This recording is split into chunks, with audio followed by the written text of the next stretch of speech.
पंजाब की भगवंत मान सरकार नशे के खिलाफ एक बड़ा मुहिम चला रही है, नशे के खिलाफ एक युद्ध की तरह चला रही है।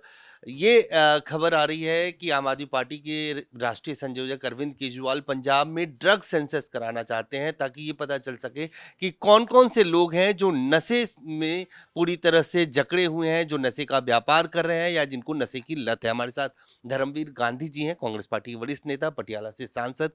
धर्मजीवीर जी, ये जो ड्रग सेंसस की बात कर रहे हैं कि नशे के खिलाफ एक युद्ध चला रहे हैं, एक मुहिम की तरह चला रहे हैं, उसको आप किस तरह से? देखो, जब से पंजाब में जो ड्रग्स की समस्या आई है, तब से हर सरकार ने कागजों में भी और जमीनी स्तर पे भी नशे के खिलाफ युद्ध शुरू किया है। और नतीजा ये हुआ कि हजारों नशा यूज करने वाले लोग, जो नशे के आदी लोग हैं, जो नशाग्रस्त लोग हैं, वो जेलों में ठूंस दिए जाते हैं, जबकि नशा माफिया ज्यों का त्यों कायम रहता है।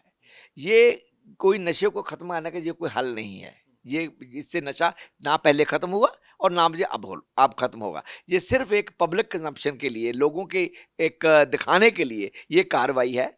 और जिस तरह से पंजाब में इस बार नशाग्रस्त लोगों के घर ढाए जा रहे हैं और ये कहकर के नशा तस्कर हैं, अगर वो छोटे मोटे तस्कर हों भी तो भी सरकार को ये अधिकार नहीं है किसी घर को ध्वस्त करना। ये जो बुलडोजर कल्चर है जो यूपी से आया है, ऐसे लगता है कि भगवंत मान जी के अंदर ना योगी की रूह समा गई है। वो उस कल्चर का वो उसको फॉलो कर रहे हैं, फॉलो करना शुरू कर दिया है। ये इस देश में एक संविधान है, एक कानून व्यवस्था है, एक कोई कोई मतलब कोई रूल ऑफ लॉ है, उसका पालन करना चाहिए। अगर वो सचमुच में नशा तस्कर हैं, छोटे बड़े जो भी हैं, तो उनको कानून के साथ गिरफ्तार करिए।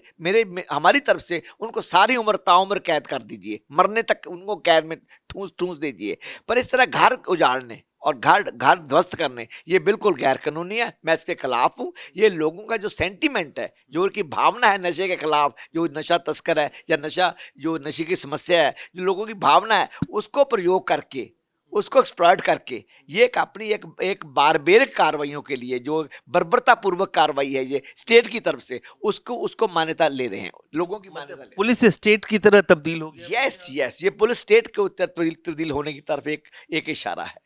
हरभजन सिंह सांसद हैं आम आदमी पार्टी के, वो भी ये कह रहे हैं कि ये बुलडोजर पॉलिटिक्स ठीक नहीं है। अगर कोई नशे का ड्रग पेडलर है, उसके खिलाफ आप कार्रवाई कीजिए। अगर किसी सरकारी जमीन पे किसी ने घर बना रखा है तो उसके खिलाफ कार्रवाई कीजिए, लेकिन नशे के कारोबार करने वाले लोगों के परिवारों को, उनको प्रताड़ित करना, उनके घर को तोड़ना ठीक नहीं है। ये तो अब आवाज आम आदमी पार्टी के अंदर से निकल के आ रही है, आनी भी चाहिए। और हर कोई जो आदमी जो जिसको लोकतंत्र पसंद है, जिसको जो इंसाफ पसंद है, जो समाज को सही तरीके से चलता हुआ देखना चाहता है, जो सरकार को ठीक ढंग से काम करते हुए देखना चाहता है, उसका कर्तव्य भी है और उसका दायित्व भी है कि वो सरकार को जो इन कार्रवाइयों की निंदा करे। इस चाहे उनकी अपनी सरकार क्यों ना हो। हरभजन जी ने बिल्कुल ठीक बोला, हरभजन सिंह ने, कि ये सरकार को कोई अधिकार नहीं है कि वो चाहे वो नशा तस्कर भी क्यों ना हो कि उसके घर को इस तरह उजाड़ा जाए, उसको ध्वस्त किया जाए। तो मैं सभी लोग इसके खिलाफ है। जैसे लोगों की जो सेंटीमेंट है नशों के खिलाफ, उसका प्रयोग करके, उसका उसका फायदा उठाकर ये सरकार अपना दबदबा है, जो वो जो एक जो गैर जमहूरी तरीका है, उसको मान्यता ले रहे हैं। ये एक्टिविज्म क्यों हो गया? आपको लगता है दिल्ली में चुनाव हारने के बाद सारा फोकस अब पंजाब में रेपुटेशन? मैं यही कह रहा था कि ये अचानक ऐसा क्यों हुआ। नशे तो पंजाब में 3 साल से बिक रहे थे। इनका अपना एमएलए कुंवर विजय प्रताप सिंह, अभी उन्हें कुछ भी ने पहले कहा कि अमृतसर में जो नशा बिक रहे हैं, वो वहाँ के एक एसएसपी जो आम आदमी पार्टी के जहाँ लोकसभा सांसद द्वारा वहाँ उसको अपॉइंट किया गया स्पेशली, उसकी उसकी उस छत्रछाया में बिक रहे हैं। तो इनके अपने इनके विधायक ने ये कहा है और ये ऑन द रिकॉर्ड, तो ये रिकॉर्ड में है। तो ये अचानक कहाँ से हो गया कि पंजाब अचानक नशा हो रही है, जहाँ तो 3 साल से चल रहा है। गाली को समय चला, कांग्रेस के समय चला, उसके बाद इनके समय में नशा कोई कम नहीं हुआ। अखबार के किसी न किसी पन्ने पे 1-2 3-4 लोगों के मरने की, रोज नौजवानों के मरने की खबर छपी होती पिछले 3 साल से। ये अचानक सपना इसलिए आया कि जो दिल्ली में इनकी जो राजनीतिक क्षति हुई है, जो राजनीतिक इनको मार पड़ी है, दिल्ली से सत्ता से उखड़े हैं, उस पर इनके पास पंजाब में सत्ता है। अगर केजरीवाल को अपना राजनीतिक अस्तित्व बचाए रखना है अपनी आइडेंटिटी बचाए रखना है, तो पंजाब एक बस ऐसा राज्य है जहां जो 3 साल में पूरी तरह बदनाम हो गए थे, एक इश्तिहारी अखबारी पार्टी, बातें करने वाली पार्टी, और जमीनी स्तर पे वो सभी अलामतें जो पहली सरकारों में थी इनमें उससे ज़्यादा आई हैं करप्शन को लेकर। इनके अपने कई मिनिस्टर में, अपने कई एमएलए हैं, उनको वो फंसे पड़े हैं करप्शन के चार्जेस में, उनके खिलाफ कोई कार्रवाई नहीं है। निचले स्तर पे पटवारियों के खिलाफ तहसीलदार वहाँ कार्रवाई, हालांकि उसमें भी इनका हिस्सा पत्ती होता है सभी एमएलए का और सभी मिनिस्टर्स का, सरकार का खुद अपना हिस्सा पत्ती होता है बड़े बड़े लोगों का।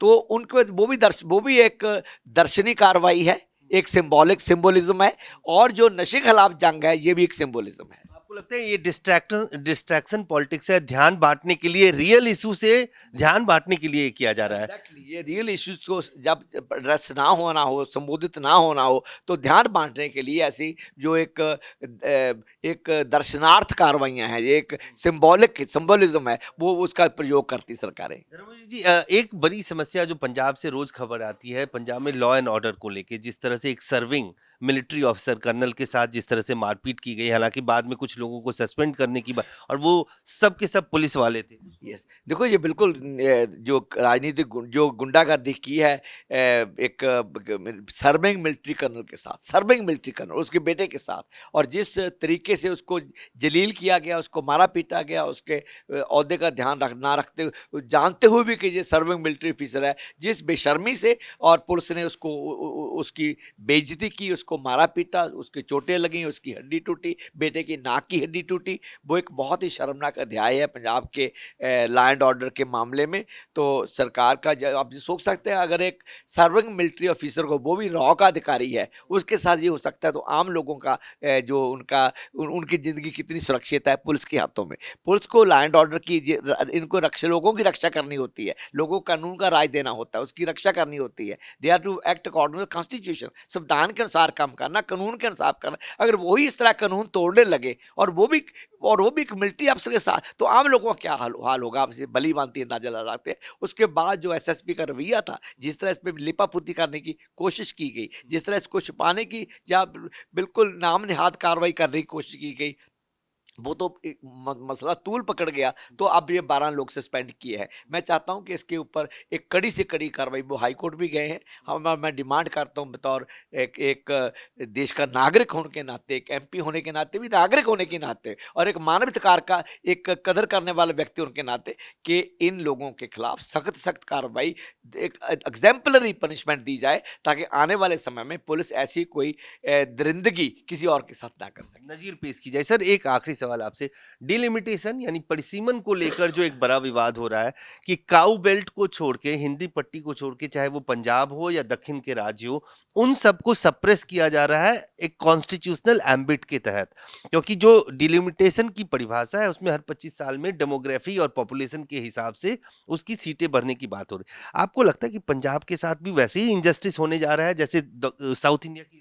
बिल्कुल, बिल्कुल। जो भी राज्य, जिस भी राज्य ने अपने जो सोशल पैरामीटर्स हैं, सेहत है, एम्पावरमेंट है, एजुकेशन है, हेल्थ है, जिसने सुधार किया है, और उनको उनकी कीमत चुकानी पड़ रही है। और दक्षिण के राज्य, तमिलनाडु, केरला, तेलंगाना, आंध्रा और कर्नाटका, और पंजाब जैसे राज्य, जहाँ अभी हमारा पॉलिटिकल क्लाउड उतना तकड़ा नहीं है, तो हमारी सीटें कम होने जा रही हैं। और जो हिंदी बेल्ट है, जिसको आप काऊ बेल्ट भी बोलते हैं, हिंदी बेल्ट है, तो वहां से सीटें इतनी बढ़ जाएंगी कि बीजेपी की पंजाब और दक्षिण ऊपर निर्भरता तकरीबन खत्म हो जाएगी। वो यहाँ से राज्य जो उनकी सत्ता में आने के लिए सीटें हासिल कर दिया करेंगे। मिसाल के तौर पर जो यूपी की सीटें हैं, वो 125 के करीब होने वाली हैं। जहां राजनीतिक रूप से बीजेपी कमजोर है, वहां की सीटें घट जाएंगी, और जहां मजबूत है, एग्जैक्टली, आपने बिल्कुल सही बात कहा, वहां जहां मजबूत है वहां बढ़ जाएंगी, तो इससे वो राजनीतिक लाभ होगा उसको। और सबसे दुख की बात यह है कि ये प्रावधान संविधान में है, उस प्रावधान का प्रयोग करके सरकार ऑटोमेटिक एक हिंदू राष्ट्र बनाने की तरफ बढ़ रही है, स्वतः हिंदू राष्ट्र बनाने की तरफ बढ़ रही है, कि भाई जब हिंदी बेल्ट से ज्यादा सीटें आएंगी, तो वही एजेंडा लागू होगा, डिपेंडेंस कम हो जाएगी, तो राज्यों की जो उनकी इंपॉर्टेंस है, उनकी जो उनकी असर्शन है, इंडियन की जो स्टेक्स हैं इंडियन यूनियन में, वो कम हो जाएंगे। आप डिमांड क्या करते हैं इसमें? क्या, जैसे कांग्रेस पार्टी, अपोजिशन पार्टियां स्टालिन का समर्थन करती है, पंजाब के लिहाज से आप पंजाब के लिहाज से कि पंजाब को बतौर पंजाबी कौम हमने बहुत सफ़र किया है। पार्टीशन में आधा पंजाब, आधे से 2/3 पंजाब तो उधर रह गया। तो उसके बाद पंजाब का 1966 में फिर बंटवारा हो गया, फिर हरियाणा निकल गया, हिमाचल निकल गया। तो पंजाब तो पहले ही पंजाब का पॉलिटिकल क्लाउड दिल्ली में है नहीं। हम कुछ भी इफेक्टिवली या आवाज़ बुलंद करने के योग्य नहीं है। अगर ये परसीमन लागू होता है तो हमारी आवाज़ और कमज़ोर हो जाएगी। अगर दूसरा जैसे मिलकर हम लोग कुछ करना भी चाहें तो उनकी भी कमज़ोर हो जाएगी, हमारी भी कमज़ोर हो जाएगी। और बीजेपी अपने सिर्फ हिंदी बेल्ट के आधार पर सारे देश पे अपना वर्चस्व कायम करेगी। यही वजह है कि आज की तारीख में भी जब किसान धरने पे बैठे हैं, डल्लेवाल बैठे हैं वहां पे मरण अनशन पे, शिवराज सिंह चौहान आज भी पहुंचे हैं वहां पे, तो ये जो चूंकि पॉलिटिकल डिपेंडेंस नहीं है पंजाब के ऊपर, इसलिए ये रास्ता भी नहीं निकल पा रहा है। आपको लगता है? बिल्कुल बिल्कुल जब तक पंजाब की पॉलिटिकल इनकी डिपेंडेंसी पंजाब के एग्रीरियन सेक्टर पे, जब तक देश अनाज की कमी थी, मोटे अनाजों के पैदावार के मामले में पंजाब ने अपनी ज़मीन, अपना पानी, अपनी हवा सब तबाह करके देश को उनको आत्मनिर्भर बनाया। वो पंजाब आज बड़ी बड़ी भारी संकट में है और केंद्र सरकार उसकी परवाह नहीं कर रही है। जो उल्टा पंजाब के किसानों को बदनाम किया जा रहा है, पंजाब में ही बदनाम किया जा रहा है। जैसे वो कि ये लोग शरारती हैं, सड़कें सरकार ने बंद की, हरियाणा सरकार, किसानों ने बंद नहीं की, ना दिल्ली वाले आंदोलन बंद हुई थी, सड़कें सरकार बंद करती है और जो ठीक रहा है वो किसानों के सिर फोड़ती है। जो सिविल सोसाइटी है, जो व्यापारी है, जो शहरी लोग हैं, जो व्यापारी लोग हैं, जो सन्नती उद्यमी लोग हैं, जो कारखानेदार हैं, उनको किसानों के खिलाफ भड़काया जा रहा है। जैसे हरियाणा में जाट वर्सेस छत्ती बरादरी किया, वैसे पंजाब में किसान versus rest of the society कर रहे हैं। कोई उम्मीद है? शिवराज सिंह चौहान बार-बार जा रहे हैं, मीटिंग कर रहे हैं, कोई रास्ता निकलता हो आपको? मेरे को लगता नहीं, क्योंकि this is part of a larger plan. बात यह है कि जो दुनिया है, मैं थोड़ी सी एक्सप्लेन कर दूं कि कोरोना के समय दुनिया ने देखा कि जब ऐसे महामारियां आती हैं, जब मानवता पर संकट आता है, तो आदमी कार नहीं खरीदेगा, वो बोट नहीं खरीदेगा। वो बोट मीन्स जो नौका होती है सैरों के लिए, याच कहते हैं, वो नहीं खरीदेगा, वो मोटरसाइकिल नहीं लेगा, पर वो अनाज जरूर खरीदेगा, सब्जी जरूर लेगा, अंडा जरूर लेगा, मीट जरूर लेगा, वो दूध जरूर लेगा। सो एग्रीरियन सेक्टर की इंपॉर्टेंस बहुत क्लियर होगी दुनिया को। और दुनिया में 2/3 हिस्से पे या बर्फ पड़ी है या रेगिस्तान है। पंजाब जैसे इलाके बहुत कम है दुनिया में जहाँ चारों ही ऋतुएं हैं। वर्षा ऋतु है, सर्द ऋतु है, गर्म ऋतु है और ये बसंत ऋतु।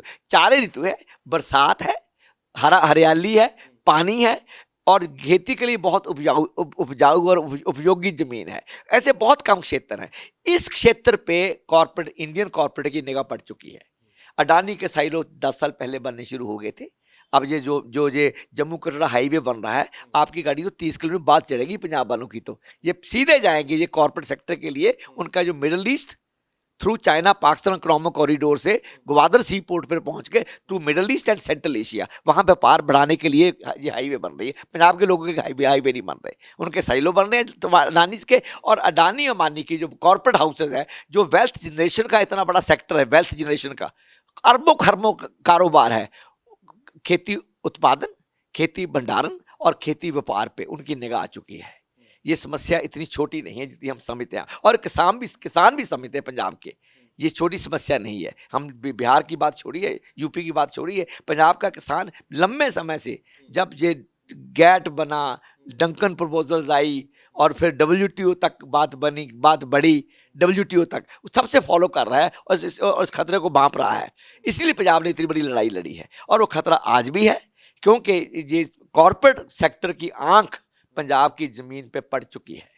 देर सवेर ये करने वाले हैं और हम इसको संयुक्त रूप से लड़ेंगे, किसानों के साथ कंधा से कंधा मिला के इसका विरोध करेंगे, तब ये लंबा लटक सकता है और हो सकता है आने वाले समय में ये संभव ना हो। धन्यवाद धर्मवीर गांधी जी। और सभी विषयों पे उन्होंने खुल के बातचीत की दैनिक सवेरा से, और खासतौर से पंजाब के किसान और किसानी को लेकर जिस तरह का संकट आज की तारीख में मंडरा रहा है, उसको उन्होंने बहुत सरल भाषा में समझाया। कैमरामैन फिरोज के साथ अजय झा, दैनिक सवेरा, दिल्ली।